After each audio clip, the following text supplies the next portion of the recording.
Hey, good afternoon, sports fans. PBnZ Sports Chaos. We're coming at you the week before the Super Bowl. By the way, this is the NHL All-Star Weekend, apparently, right? All right. Hey, and look who we got again. G Money is back once more with us as a co-host. And believe it or not, look at what we got on the screen. We got PB. He is remote this week, broadcasting. Where you at, PB?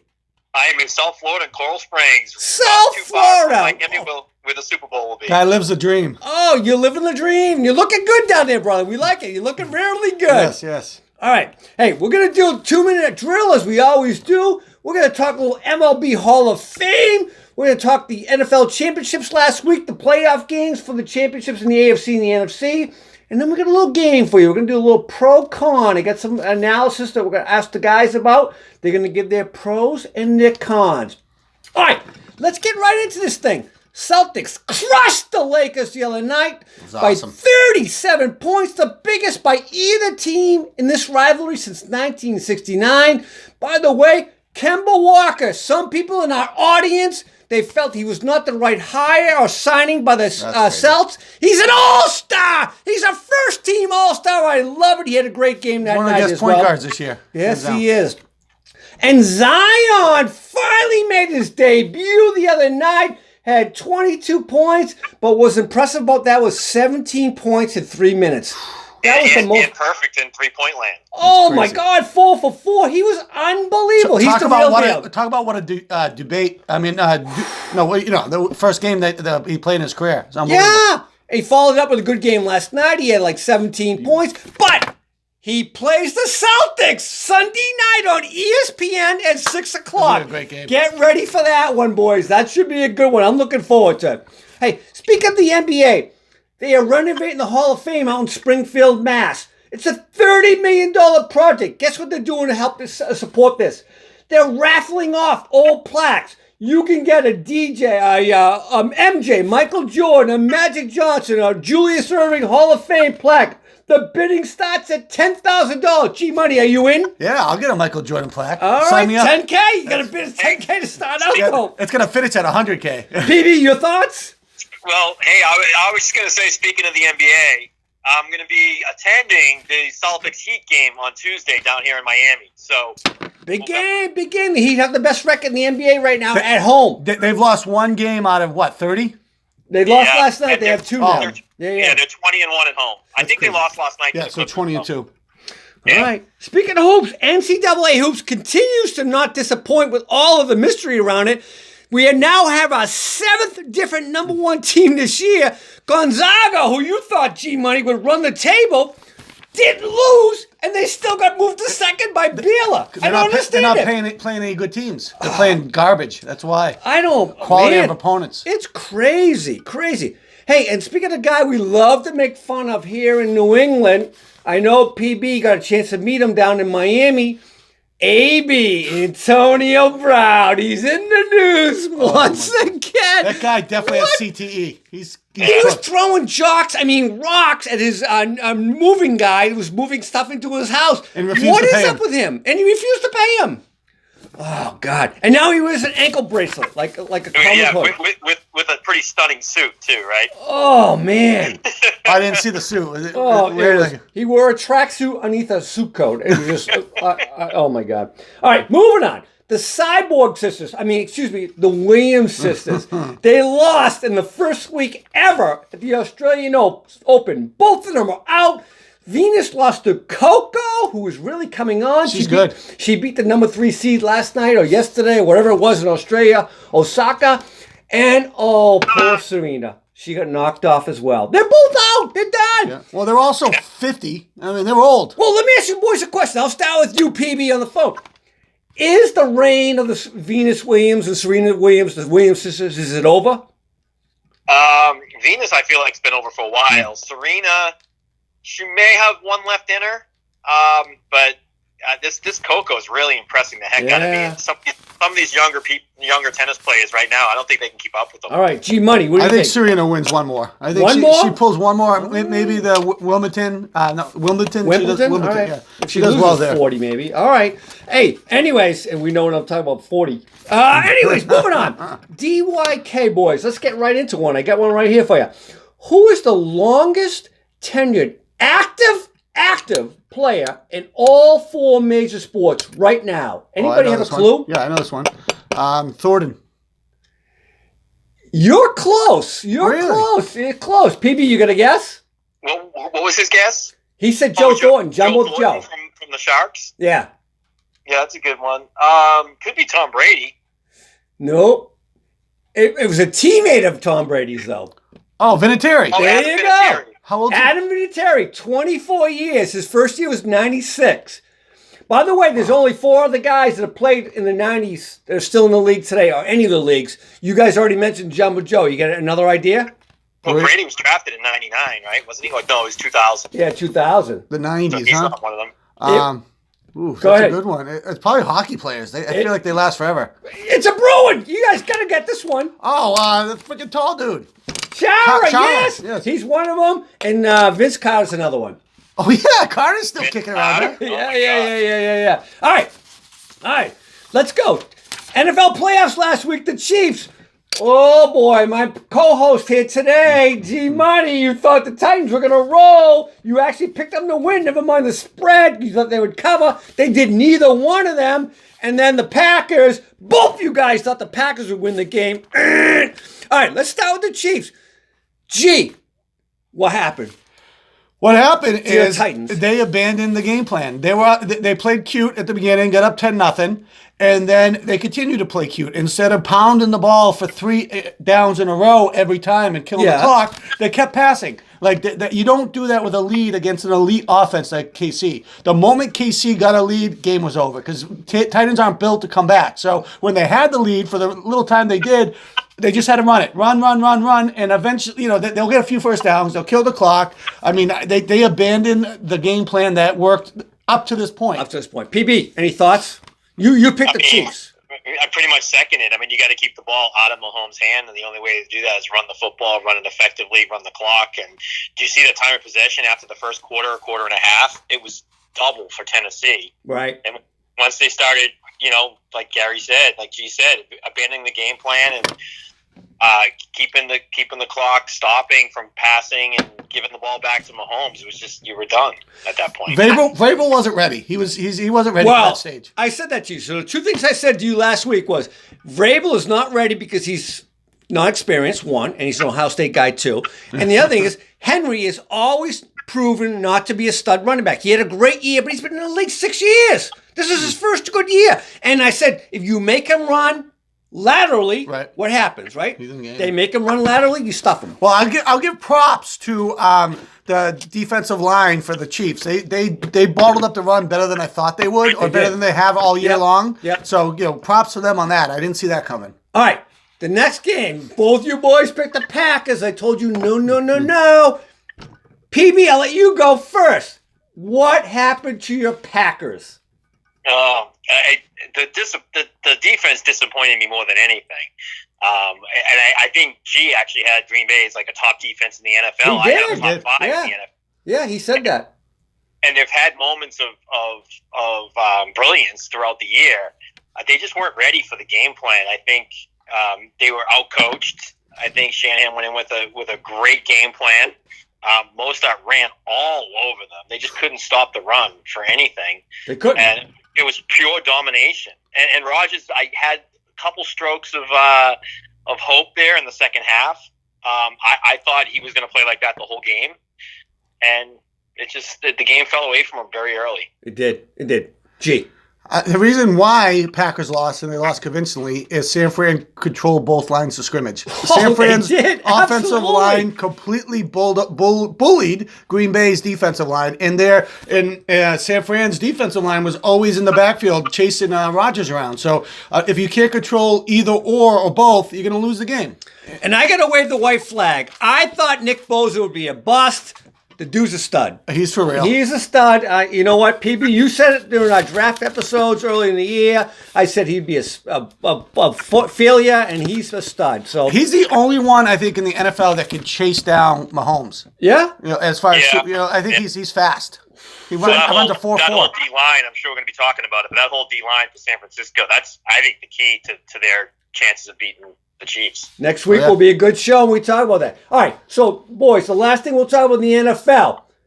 Big offseason coming up for 4 franchise quarterback. Eli, as we heard about yesterday, retired. Rivers moved to Florida. He's down your way right now, PB, right? Moved to Florida last week. Took the whole family. What's he got, 11 kids, right? He's got a lot. They're all down there, and he's a free agent. Drew Brees is a free agent, correct, as well. Yeah. And he's probably the GOAT of the free agency group, I think, in my opinion. By the way, also, one other GOAT, Tom Brady, is a free agent as well. So, I got to ask you guys a question. Of those 4 names, Eli's out of the equation. He retired. We know that. Rivers, is he done, or does he come back? I actually got a very out of the realm crazy prediction with him. I think he goes to the Bucs. I think Tampa Bay, they got a strong team other than Winston, 30 for 30 touchdowns, 30 receptions. I think he goes to the Bucs and they get rid of Winston. I think he goes to the Bucs, yeah. I think that's where he lands. I actually like that, and I think Bruce Arians, too, is will do something like that, just like he did with Carson Palmer down in Arizona. So let me ask you one question. The last guy is Drew. By the way, Teddy Bridgewater's a free agent as well. He's the backup. What happens there? They get rid of Teddy. Teddy's going to be starting for a team next year. He is. They'll have Hill as backup, and I think Breeze comes back for you. Breeze plays another year. One more. He's right on the sunset next year. Oh, PB, you think so? I agree with that, too. All right, let's go to the Baseball Hall of Fame. Oh, hang on. I got one little DYK for you guys. Since we're talking about football, transitioning to baseball, can any of you name the only player to appear in the Super Bowl and the World Series? Bo Jackson. Oh, wait, no. He didn't play in the Super Bowl. No. Deion Sanders? Oh, gee, Monty, you are correct. It is Deion. Oh, he played you got that too, the PB? Braves, right? He played for the Braves, and he played for the 49ers when they went to the World Series. 49ers when they went to the World Series. Oh, the Falcons, right? Yeah, but no, the 49ers when they went to the World Series. Super Bowl, I'm sorry. Okay. That's impressive. Honestly, I guess. I didn't know that. Yeah. All right. Jeter, Larry Walker. We all know Jeter, Derek Jeter from the Yankees. He made it to the Hall of Fame. 1 vote shy of being unanimous. Apparently there's an uproar about that. Gentlemen, I can ask you a question. Should there be an uproar? Because there's only been one other player in the history of baseball. It was Mariano Rivera. The greatest closer of all time. Should there have been an uproar about Jeter not being unanimous? PB, I'll start with you. No. First ballot, all in. One person didn't vote. Whatever. It's not a big deal. Yeah, I think it's the world we live in today. People just like to bitch. I mean, I think it's stupid. I think you're in the Hall of Fame. That's enough. Who cares what percentage? You get in the first time, that's all that matters. By the way, there was a point in Jeter's career, and you guys probably remember this. I know, PB, you do. We used to talk about it. When I thought he was the 3rd best shortstop, it was A-Rod, Nomar. You guys remember Nomar? And there was Jeter. In my opinion, those are the 3 best shortstops. So the fact that Jeter got in with less than unanimous, I don't care, because at one point in time, he was not the best player in the game at his position, in my opinion. So I agree. All right, Larry Walker, little DYK. He's the 2nd Canadian into the Hall of Fame. Can anybody name the first? Ooh. Yeah. It's Fergie Jenkins. Oh, yes, the pitcher. Ferguson Jenkins. He actually had a stint with the Red Sox, right, PB? Yeah. Good job, brother. Good job. By the way, all right, real quick, is he deserving of the Hall of Fame? He made it on his 10th and last year. It seems to be, PB, you and I had a side conversation about this. Some guys get in nowadays because people just don't know who to vote for anymore. If you had to vote, would you have voted him in?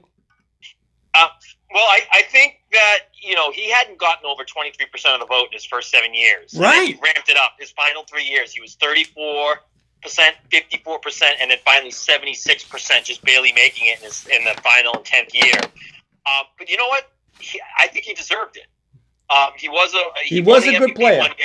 in '97. Yep. One thing that's overlooked with Larry Walker, he had 7 Gold Gloves, right? Yeah. 313 lifetime batting average, won 3 silver batting titles. Yep. And he's only one of 6 players since 1960 to have a 300 average, 400 on base percentage, 500 slugging percentage with at least 5,000 plate appearances. Only one of 6 players has done that since 1960. So those are some impressive stats. I think he deserves it. I agree. I'm with you on that. Then that's a good stat. Go I ahead, agree with everything PB said, and also I think it's good that Colorado finally gets a player in the Hall of Fame. I mean, because team sports, it's a team sport. So as a team, they finally say, "Hey, we have a player in the Hall of Fame." I think that's huge too. Yeah. All right. Hey, Schilling. We talked about that momentarily. Bonds and Clemens. I'm going to ask you some questions about them and a little thing I'll call pro and con, where I'll give you guys my opinion. You guys tell me pro or con. All right. First of all, before I get to that, ESPN named their best athlete of the 20th century this last week. There's 4 people in consideration. It was Serena Williams, Babe Ruth, Jackie Robinson, and Michael Jordan. Who won? You would think Michael Jordan. You are correct. He's the best athlete of all time. Do you have an opinion on that, PB? Out of those 4, I'd have to say Michael Jordan. Why no Tom Brady? I don't know. That was the picks. I agree. I Michael Jordan as well. I will just say this. Babe, if the question was the best player of all time, not athlete, because when I think of athlete, I think of a guy who can run, jump, and throw, right? And you look at Babe, the rotund little guy, right? But as a player, he was a stud, right? So, all right, boys, that was a good one. All right, Curt Schilling, Hall of Fame next year. I say he's in on his 9th year. It's second to last year he could be in. PB, pro or con, is Curt Schilling in? Con. I don't think he gets in. I wouldn't vote him in. 216 wins in his career.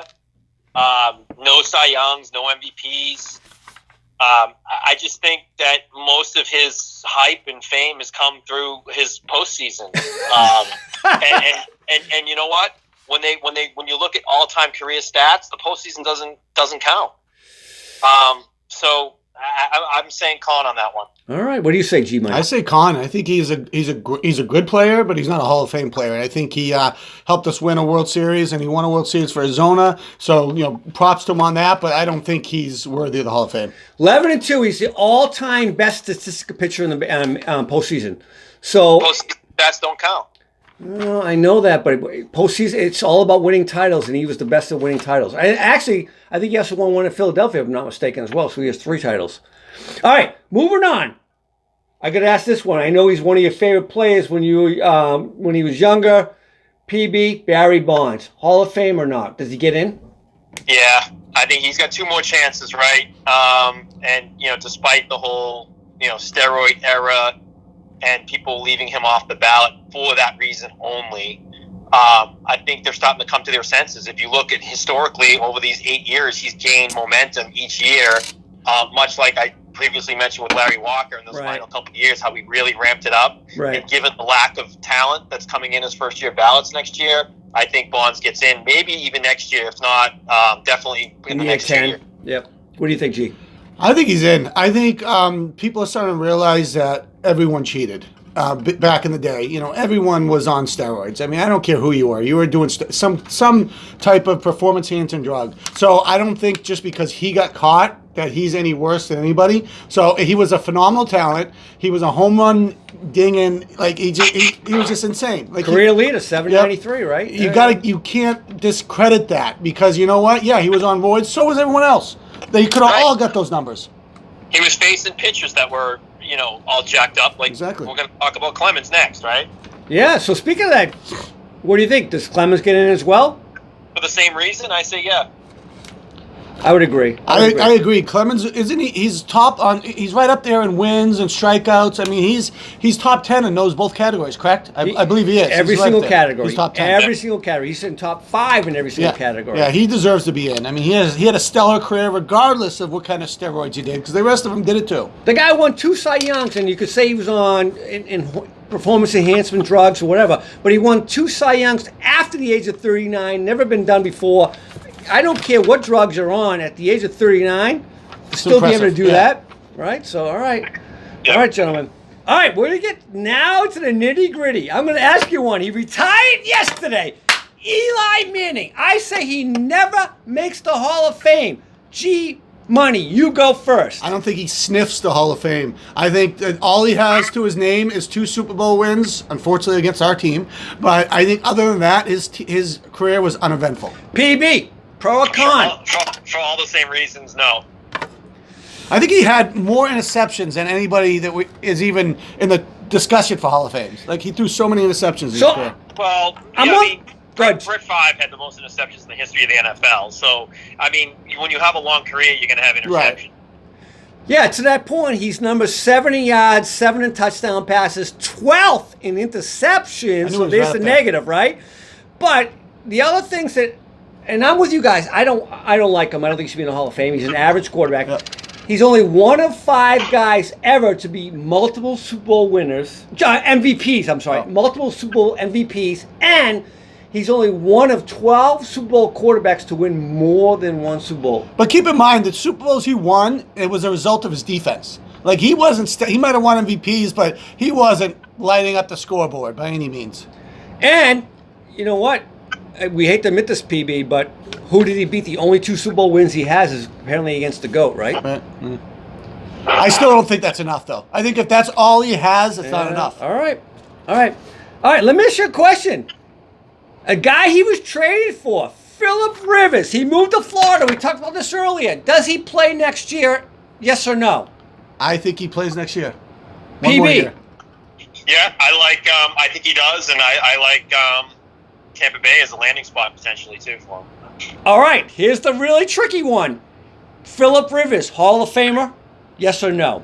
Ooh, he's tough. He's got no championships. I'd put him over Eli, but just based on his stats, but he's still a fence sitter to me. He's more talented than Eli, and he's a better QB, but I still don't think he has enough on his resume to make it. I'm with you guys. I believe his record, I know if Eli is exactly 500, 117 and 117. I believe Phillip's a little better than that. I believe he's over 500. All right. I'm going to ask you guys about a couple teams right now, real quick. PB, you're down in the Miami area. The University of Miami, who might have been arguably the best team of the 80s, 90s, up to 2001 in college football history with 5 championships during that span. Are they done? Are we ever going to see a glory year again from the University of Miami? I think it's really going to be focused on just recruitment and development of young players. And I think that stems from just the culture of the university and coaching.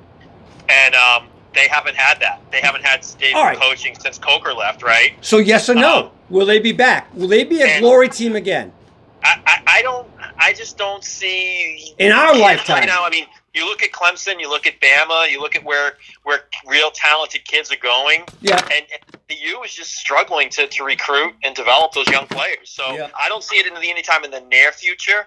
But if they can shift the culture and get a coach that won't, change reins in such a short period of time in place, that might change things. Gee, what do you think? If they could figure out how to get an actual decent QB and maybe some good positional players, then they could be a good team because they've had a great defense for as long as I can remember. But they can't get, as PB just said, they can't recruit offensive talent. Well, he said that I'm just adding the offensive part to it. Right. But they just can't get playmakers. So unless they somehow change their recruiting strategy and start getting more offensive players that are top tier, then no, they're going to be bottom level team the rest of as long as I'll live. So, sticking with you then.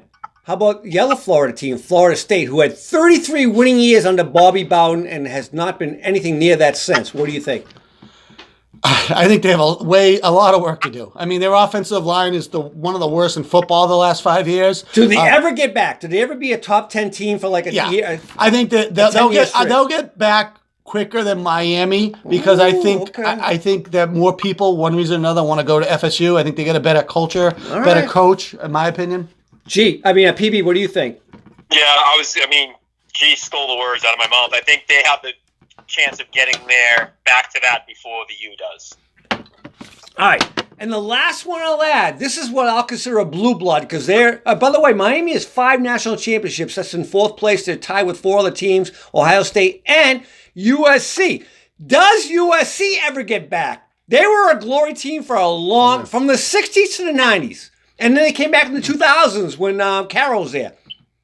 Yeah, I think they get back in the next 3 years. I mean, I saw enough of them this year that gave me hope for the future of that team or that college, I should say, because they look good. I mean, they got 2 good QBs. They got a lot of offensive talent. So if they can continue the recruiting efforts, I think they'll be good in the next 2 to 3 years. PB, what do you think? I just don't get excited by the Pac-10. Now the Pac-12. Whatever it is now, the teams out there just don't excite me. You got these Oregon came in and played good for a couple of years. UCLA kind of crops up every now and again. I don't get excited by those teams. So PB, that's regardless of how good they get, they're going to get waxed by the SECs of the world. So that's a good point. Do you think West Coast time kills them? Because the SEC, everybody wants to watch them. They start at 12 o'clock on Saturdays, right? Yeah. Could be, right? All right. Well, I'll say what hurts them the most is when they have to travel, because that 3-hour time difference is a killer. Yeah. It's a killer. You know that, PB, right? All right. I got 2 others for you guys. We'll wrap it up. Alex Cora, PB, does he ever manage again?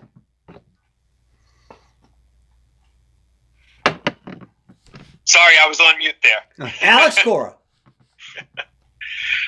What's the question? Does Alex Cora ever manage in the MLB again? Oh, Alex Cora. No, he's done. He's done. Yeah, I mean he obviously had a little history there. It wasn't a one-time offense. He was doing this stuff in Houston. He carries it over to the Red Sox. I say he's done. All right, G. I say he's done as well. I think he's blacklisted. I think no one's going to even answer his phone calls in Major League Baseball. I think he's all done.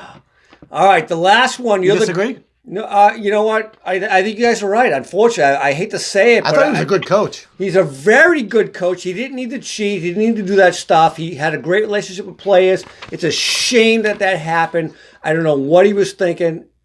I'm sorry for him. All right, the last one. I'll let you go first, PB, because you're the golfer in the crowd. Does Tiger Williams ever win a major again? You mean Woods? Right? Woods. Tiger Woods. I always call him Williams. Did he marry Serena? Tiger Woods. He should. Does Tiger Woods ever win a major again? I'm gonna go with kind of how we looked at it, or how last year we talked about this, and say I think he's got one more in him. All right, G, what do you think? You're the betting man. I concur. I think he has one more in him, probably the Masters, which he's done the best at. But not necessarily this year. It might be next year. But I think in the next 2 years, he has one more in him. I will just say this. I think the guy upstairs has bigger plans, and he said, you know what?